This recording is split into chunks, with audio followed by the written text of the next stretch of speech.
Bonsoir à tous et bienvenue sur Bonjour Cast français. Bonsoir chers auditeurs, nous sommes ravis de vous retrouver ce soir pour une nouvelle conversation en français. Aujourd'hui, nous allons parler d'un sujet fascinant, les nombres portent bonheur. Amélie, est-ce que tu crois aux nombres qui portent de chance ? Oh Henri, c'est une excellente question. Franchement, je ne suis pas très superstitieuse, mais j'avoue que j'ai quand même un chiffre préféré. Et toi ? Moi aussi, mon nombre porte bonheur, c'est le 7. Je ne sais pas pourquoi exactement, mais depuis mon enfance, j'ai toujours aimé ce chiffre. Le 7, c'est un classique. Beaucoup de gens choisissent le 7 comme nombre chanceux. C'est intéressant, non ? Dans de nombreuses cultures, le 7 est considéré comme un chiffre magique. Exactement. Il y a 7 jours dans la semaine, 7 merveilles du monde antique, 7 notes de musique. C'est un chiffre qui revient partout dans notre vie quotidienne. Et toi, cher auditeur qui nous écoute en ce moment, quel est ton nombre porte-bonheur ? N'hésite pas à nous le dire dans les commentaires, nous adorons lire vos réponses. Oui, c'est vrai. Nous sommes toujours curieux de savoir ce que vous pensez. Amélie, ton nombre préféré à toi, c'est lequel ? Moi, j'aime beaucoup le nombre 13. Je sais, beaucoup de personnes pensent que le 13 porte malheur, mais moi, je trouve ça ridicule. Le 13 ? Vraiment ? Tu es courageuse. En France, dans certains immeubles, il n'y a même pas de 13e étage. Les gens sautent directement du 12e au 14e. Oui, c'est fou, non ? Cette superstition vient de très loin. Mais moi, je suis née un 13, et ce jour-là a toujours été spécial pour moi. Alors pourquoi aurais-je peur de ce chiffre ? C'est une belle façon de voir les choses. Tu transformes une superstition négative en quelque chose de positif. J'adore cette attitude. Merci Henri. Et puis, tu sais, dans certaines cultures, le 13 est justement un nombre chanceux. Tout dépend de la perspective culturelle. Absolument. Par exemple, en Italie, le nombre malchanceux, ce n'est pas le 13, c'est le 17. Chaque pays a ses propres croyances. C'est fascinant comme les superstitions changent d'un endroit à l'autre. Dis-moi Henri, est-ce que tu utilises ton nombre porte-bonheur dans ta vie quotidienne ? Oh oui, parfois. Quand je dois choisir un code secret ou un mot de passe, j'essaie souvent d'inclure le 7. Et quand je joue à la loterie, je choisis toujours des combinaisons avec le 7 dedans.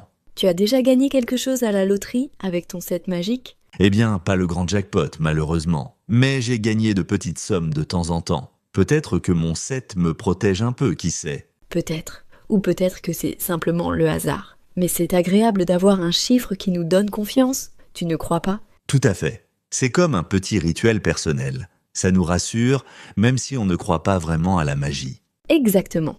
Et vous, chers auditeurs, utilisez-vous vos nombres porte-bonheur dans votre vie, pour vos mots de passe, pour jouer, pour choisir des dates importantes ? Oui, racontez-nous vos histoires. Est-ce que votre nombre chanceux vous a déjà porté chance dans une situation particulière ? Tu sais, Henri, j'ai une amie qui est obsédée par le nombre 8. Elle dit que dans la culture chinoise, le 8 est extrêmement chanceux. Ah oui, c'est vrai. Le 8 est très important en Chine. La prononciation du mot 8 ressemble au mot prospérité en chinois. C'est pour ça que c'est un chiffre si populaire là-bas. Exactement. Mon amie a même acheté une maison avec le numéro 8 dans l'adresse. Elle a payé plus cher juste pour avoir ce chiffre. Vraiment ? Elle y croit vraiment, alors. C'est impressionnant de voir à quel point les nombres peuvent influencer nos décisions importantes. Oui, et tu sais quoi ? Elle est vraiment heureuse dans cette maison. Alors peut-être que le 8 lui porte vraiment chance, ou peut-être qu'elle est heureuse simplement parce qu'elle croit en son pouvoir. C'est l'effet placebo, en quelque sorte.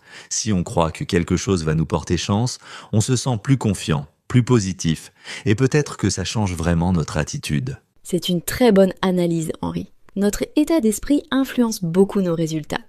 Si on se sent chanceux, on prend peut-être plus de risques positifs. Exactement. Par exemple, si je porte mon chandail préféré avec le numéro 7 pour un examen, je me sens plus détendu, plus confiant. Et du coup, je réussis peut-être mieux.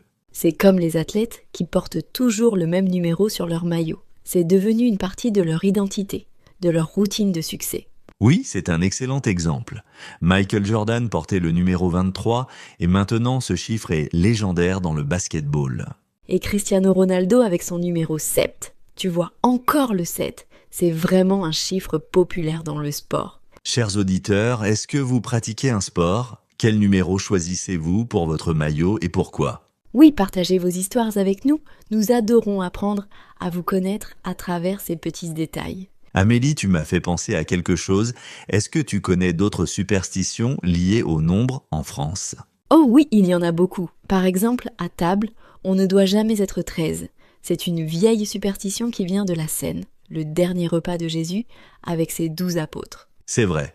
Et si on se retrouve 13 à table, certaines personnes vont inviter quelqu'un d'autre pour faire 14, ou elles vont mettre une chaise vide. Exactement. Mon grand-père faisait toujours ça. Il refusait catégoriquement d'être 13 à table. C'était sacré pour lui. C'est touchant, ces traditions familiales. Même si on n'y croit pas vraiment, on les respecte souvent par affection pour nos proches. Oui, c'est juste. Et puis, il y a aussi les numéros de chance pour les anniversaires. Certains âges sont considérés comme plus importants que d'autres. Comme les 18 ans, les 21 ans, les 50 ans. Ces anniversaires sont souvent célébrés de façon spéciale. Absolument. Et dans certaines cultures, comme au Japon, certains âges sont considérés comme dangereux ou malchanceux. On les appelle yakudoshi. C'est fascinant, chaque culture a vraiment ses propres croyances autour des nombres. Ça montre à quel point les chiffres ont une signification symbolique forte pour les humains. Tout à fait. Les mathématiques sont universelles, mais la signification culturelle des nombres est très différente d'un pays à l'autre. Et vous, chers auditeurs, quelles sont les superstitions liées au nombre dans votre pays? Nous serions ravis de les découvrir. Oui, n'hésitez pas à partager. C'est une excellente façon de pratiquer votre français tout en nous apprenant quelque chose de nouveau. Amélie, j'ai une question pour toi. Si tu devais choisir un nombre entre 1 et 100 pour représenter cette année, quel serait-il? Oh, quelle question intéressante.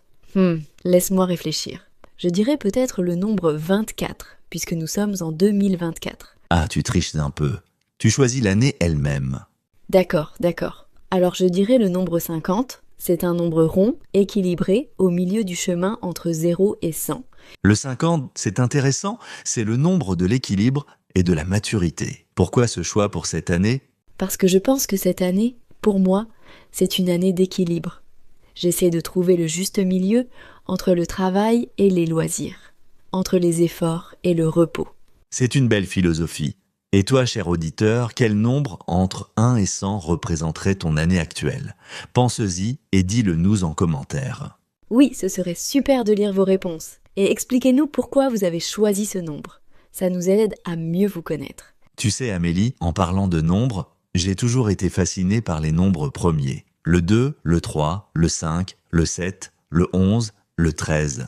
Ah oui, les nombres qui ne peuvent être divisés que par 1 et par eux-mêmes. C'est vrai qu'ils ont quelque chose de spécial, de pur. Exactement. Ils sont uniques, indivisibles. Ça leur donne un caractère presque mystique. Beaucoup de mathématiciens les trouvent fascinants. Je comprends pourquoi.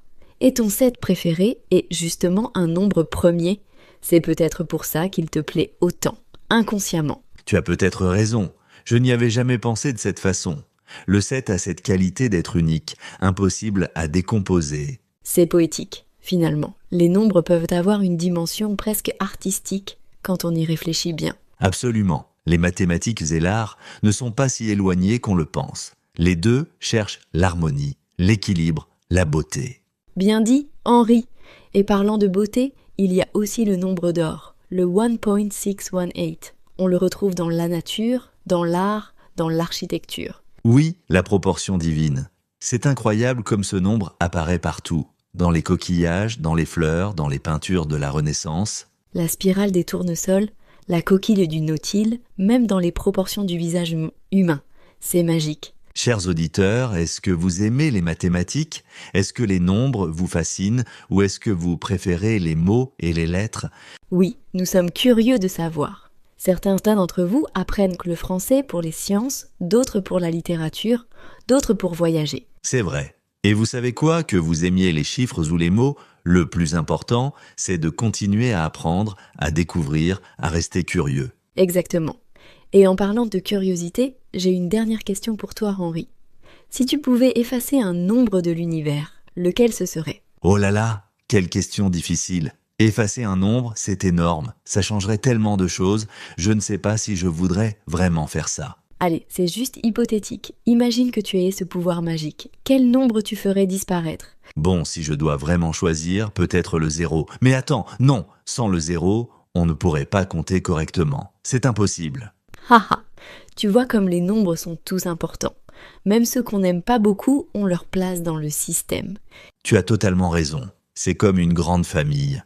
Chaque nombre a son rôle, sa fonction, son importance. Et ton nombre préféré, le 7, n'existerait pas vraiment sans tous les autres nombres qui viennent avant et après lui. C'est profond comme réflexion, Amélie. Tout est connecté, tout a du sens dans l'ensemble.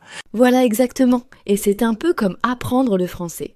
Chaque mot, chaque règle de grammaire a son importance. Ensemble, ils forment un système magnifique. Quelle belle transition. Tu as raison, apprendre une langue, c'est comme découvrir un nouveau système de nombres.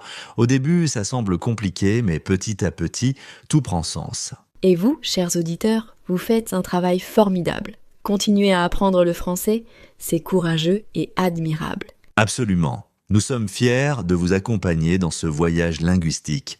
Chaque jour, vous progressez, même si vous ne le remarquez pas toujours. N'oubliez pas de laisser un commentaire avec votre nombre porte-bonheur. Nous lirons chacun d'entre eux avec plaisir et curiosité.